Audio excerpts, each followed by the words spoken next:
میرے نبی صلی اللہ علیہ وسلم ارشاد فرماتے ہیں کہ انسان کہتا ہے میرا مال میرا مال، کیا ہے تیرا مال؟ مال تو وہ ہے جو تو نے کھایا ختم ہوا اور جو تو پہنا ہے وہ پرانا ہوا۔ تو ایسا کہتا ہے کہ میرا مال کیا ہے تیرا مال؟ جو تو نے پہنا وہ پرانا ہوا اور جو تو نے کھایا وہ ختم ہو گیا۔ حضرت ابو ہریرہ سے میرے آقا کریم صلی اللہ علیہ وسلم کہتے ہیں اے ابو ہریرہ میں تجھے دنیا کی حقیقت نہ بتلاؤں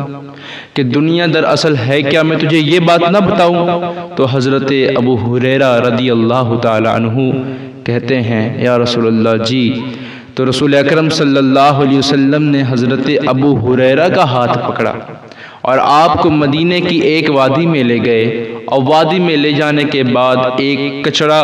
کوڑے کرکٹ کا ایک ڈھیر لگا ہوا تھا۔ سرور عالم صلی اللہ علیہ وسلم نے اس کوڑے کرکٹ کو دیکھا اور اس میں سے دو چیزیں اٹھائی تھی، ایک سلی گڑی ہڈی کا ٹکڑا تھا اور ایک سڑا کپڑے کا ٹکڑا تھا۔ حضرت ابو ہریرہ رضی اللہ تعالی عنہ کو دکھایا اور کہا اے ابو ہریرہ یہ دنیا ہے۔ اللہ اکبر! کیا فرماتے ہیں میرے کریم آقا؟ ابو ہریرہ یہ جو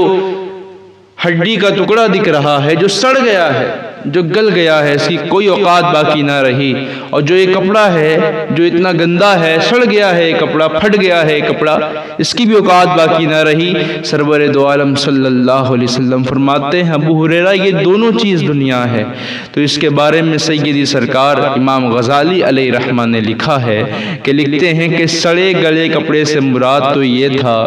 کہ جو کپڑا جو پہنا، جو کھایا، جو تم نے یہاں پہ محلات قائم کیے، بڑے بڑے عیش و عشرت کی چیزیں خریدی اور اس کو اپنے جاہ میں استعمال کیا، اپنے لیے استعمال کیا، جو پہنا تم نے، بڑے بڑے تاج پہنے، سب ختم ہو گئے۔ فرماتے ہیں جو تم نے پہنا وہ ختم ہو گیا، اس کی کوئی اوقات باقی نہ رہی۔ سید امام غزالی فرماتے ہیں جو سڑی گڑی ہڈی تھی اس کے بارے میں فرماتے ہیں کہ میرے آقا نے جب اٹھائی کہا یہ دنیا ہے، اس سے مراد وہ جسم ہیں جو اس دنیا میں پرورش پاتے ہیں، جو اس دنیا میں رہتے ہیں، جو دنیا میں چلتے ہیں پھرتے ہیں، اور کسی میں گھمنڈ ہے تو کسی میں غرور ہے۔ امام غزالی علیہ رحمہ نے فرمایا یہ وہ ہڈی ہے جو جسم اس دنیا میں پرورش پاتے ہیں، ان کا حال یہی ہوتا ہے۔ اللہ اکبر! تو بتائیں میرے دوستو یہ دنیا کی حقیقت ہے، اور رب خود قرآن کریم میں فرماتا ہے کہ یہ دنیا ختم ہو جائے گی، یہ دنیا اصل کوئی چیز نہیں، اصل اس کی کوئی حقیقت نہیں ہے۔ امام غزالی علیہ رحمہ نے واضح طور پہ بیان فرما دیا اس کی شرح کے اندر کہ دنیا کو جو بندہ دنیا سمجھ رہا تھا وہ دراصل کچھ اور تھا۔ مولانا جلال الدین رومی علیہ رحمہ نے اس پر ایک واقعہ بیان کیا، اور واقعہ بیان کرتے ہیں کہ دنیا دراصل اس دیوار کی مثل ہے، جو بندہ اگر یہ دیکھ لے، کوئی غافل آدمی یہ دیکھ لے کہ دیوار پر روشنی پڑی اور وہ دیوار کو دیوار نہ سمجھتا ہے، یعنی مٹی نہ سمجھتا ہے، بلکہ سورج کی روشنی کی وجہ سے اس کو وہ یہ سمجھ رہا ہے کہ دراصل یہ مٹی نہیں ہے، سورج کی روشنی اس پہ گری ہے، اسے خود ہی علم نہیں ہے، اور وہ سمجھتا ہے یہ سونے کی اینٹیں ہیں۔ اللہ اکبر! یہ سونے کی دیوار ہے، اور وہ دنیا سے محبت کر لیتا ہے اسی طریقے سے جس طریقے سے وہ سونے کی دیوار سے محبت کر لیتا ہے۔ مگر جب غروب کا وقت آتا ہے، جب مغرب کا وقت آتا ہے، جب ڈوبنے کا وقت آتا ہے، تو اس کے بارے میں لکھا گیا کہ جب سورج کی روشنی کم ہوتی ہے دیوار کے اوپر، جب روشنی ختم ہوتی چلی جاتی ہے، تو بندہ غافل یعنی وہ غافل شخص بڑا پچھتاتا ہے، بڑا افسوس کرتا ہے، ارے یار میں جس چیز کو میں اتنا قیمتی سمجھتا رہا، جس کے لیے میں مرتا رہا، اپنی زندگی عمر لگا دی، مگر جب زوال کا وقت آ گیا، جب غروب کا وقت آ گیا، جب ڈوبنے کا وقت آ گیا اور دیوار کی حقیقت اس کے سامنے آ گئی، تو بڑا بندہ پچھتانے لگا اور سوچنے لگا، بڑا افسوس کرتا ہے۔ اسی طریقے سے امام غزالی علیہ رحمہ نے اس بارے میں ارشاد فرمایا کہ انسان یہی سمجھتا ہے کہ دنیا روشن دان ہے، روشن ہی نہیں بلکہ روشن دان ہے، اور دنیا سے محبت کر لیتا ہے، دنیا کے پیچھے بھاگتا ہے، پوری جوانی، پورا بڑھاپا، پوری عمر دنیا کے حوالے کر دیتا ہے، دنیا کے پیچھے لگا دیتا ہے۔ دراصل جب دنیا کی حقیقت سامنے آ جاتی ہے، جب ناک کے اندر یعنی سانس پھنس جاتی ہے، تب بندے کو عقل آتی ہے، اور دنیا کی پوری حقیقت سامنے جب آ جاتی ہے تو بندے کو بڑا افسوس ہوتا ہے کہ ارے میں جس دنیا کے لیے محنت کرتا تھا، جس دنیا والوں کے لیے جد و جہد کرتا تھا، جس دنیا پر میں مرتا تھا، وہ دنیا کی کوئی حقیقت نہیں۔ دراصل یہ دنیا فانی ہے۔ میرے دوستو یاد رکھیے گا، اللہ کریٹر ہے، ہم کریشن ہے۔ اللہ نے دنیا کو بنایا اور ہم بننے والے ہیں۔ اب بتائیے، جس نے کائنات کو تخلیق فرمائی، جس نے کائنات کو پیدا کیا ہے، وہ خود ارشاد فرماتا ہے کہ دنیا ختم ہوگی، فانی ہو جائے گی۔ جو اس کائنات کا کریٹر ہے، جو اس کائنات کا بنانے والا ہے، وہ خود کہہ رہا ہے میرے دوستو کہ دنیا ختم ہوگی اور دراصل کچھ نہ رہے گا، مگر ہم وہ لوگ ہیں جو کریشن ہے، جس کو اللہ نے بنایا، ہم اس پہ یقین کرنے تیار نہیں ہیں۔ جو بن رہے ہیں وہ اس بات پہ یقین نہیں کر رہے کہ ان کو دنیا سے کچھ فائدہ نہیں ملنے والا۔ دنیا میں رہ کر کے اللہ اور اس کے رسول کی یاد، دین اسلام کی یاد میں، دین اسلام کے لیے جد و جہد کر کے زندگی بتاؤ گے تو کامیابی حاصل ہو جائے گی۔ بندہ ایسا اس دنیا کے پیچھے لگا ہے کہ صبح سے جاتا ہے شام تک دنیا کے پیچھے لگا رہتا ہے، یہاں تک کہ اس کو سکون کی دو نوالے بھی نصیب نہیں ہوتے ہیں۔ تو میرے دوستو یہ دنیا اصل ہم نے سمجھا ہے، تو جس نے اس دنیا کو پیدا کیا، جو دنیا کا کریٹر ہے، ہم دنیا کے کریشن ہیں، جو کریٹر ہے وہ خود کہہ رہا ہے کچھ نہیں رہے گا، اور ہم کریشن کہہ رہے ہیں یہی تو سب کچھ ہے۔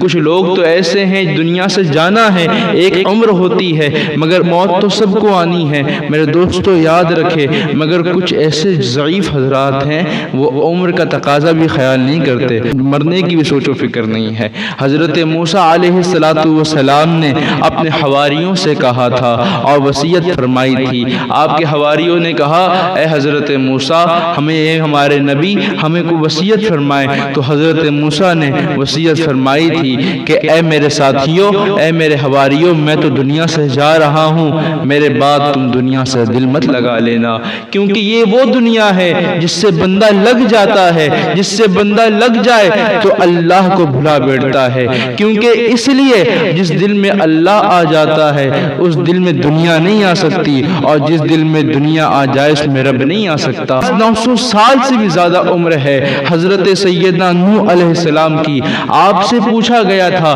کہ آپ نے دنیا کو کیا سمجھا؟ حضرت نوح علیہ السلام نے فرمایا دنیا ایک کمرہ ہے، یعنی دنیا سرائے ہے، ایک کمرہ ہے، میں ایک دروازے سے اس میں داخل ہوا اور دوسرے سے نکل گیا، مگر ہم یہاں سے نکلنے کی بات تو نہیں کرتے، ہم یہاں دولت کمانے کی بات کرتے ہیں، ہم یہاں پیسے روپے کمانے کی بات کرتے ہیں، ہم اللہ کے قریب جانے کی بات نہیں کرتے ہیں۔ اصل ہمارے اندر جو ہے دین و اسلام کا درد نہ رہا میرے دوستو، جو رسول کریم بانی اسلام حضور رحمت للعالمین علیہ السلام نے اسلام کا جو درس دیا تھا، جو اسلام کی تڑپ امت میں ڈالی تھی، آج وہ ہم سے جاتی رہی ہے، مگر آج بھی وقت ہے کہ ہم کردار رسول صلی اللہ علیہ وسلم کو، انداز رسول صلی اللہ علیہ وسلم کو، آج بھی وقت ہے ہم رسول اللہ کی طرز عمل کو اپنا کر کے پھر سے فتح یاب ہو سکتے ہیں، مگر شرط یہ ہے کہ ہم رسول کائنات صلی اللہ علیہ وسلم سے دل لگا لیں۔